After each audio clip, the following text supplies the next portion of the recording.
Hello friends, Tapasi kitchen and ব্লগে তোমাদের সকলকে স্বাগত। দেখো বন্ধুরা, আমি আজকে একটা রেসিপি নিয়ে চলে এসেছি, কড়াইশুঁটির কচুরি। শীতকালে কড়াইশুঁটির কচুরি খেতে কে না ভালোবাসে, প্রত্যেকেই ভালোবাসে। আমার মেয়েও খুব ভালোবাসে, তার জন্যই বানাচ্ছি আমি।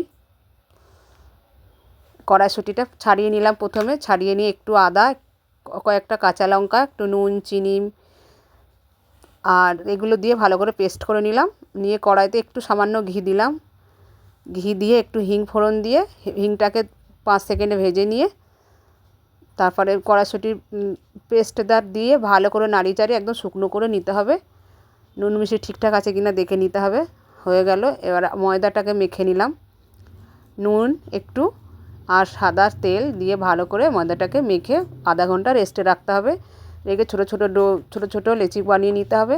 নেওয়া হয়ে গেলে দেখো বন্ধুরা, আমি তোমাদেরকে দেখাচ্ছি কিভাবে পুরটা বানিয়েছি আমি।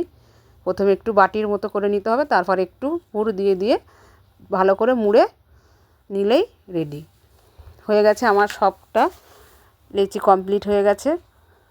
এবারে বেলে নিলাম। হালকা হাতে বেলতে হবে বন্ধুরা, এখানে একদম ভারী হাতে বেললে ফেটে যাওয়ার ভয় থাকবে, কচুরির পুরটা বেরিয়ে আসার ভয় থাকবে। একদম হালকা হাতে প্রেস করে বেলতে হবে।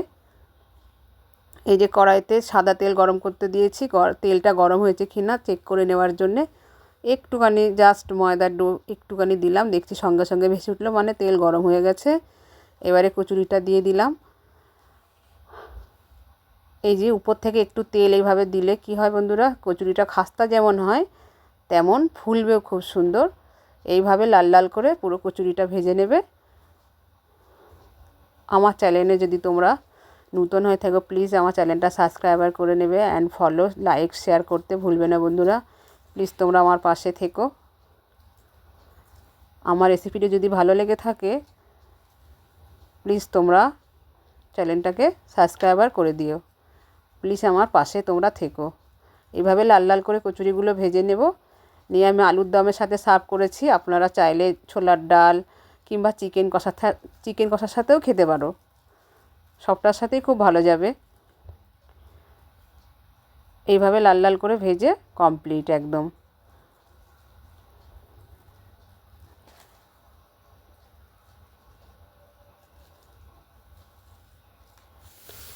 দেখা হবে অন্য কোনো ভিডিওতে বন্ধুরা। আজকের মতো টাটা। তোমরা সকলে খুব ভালো থেকো আর বাড়িতে সবাইকে বানিয়ে খাবিয়ে সবাইয়ের মন জয় করো। Thank you.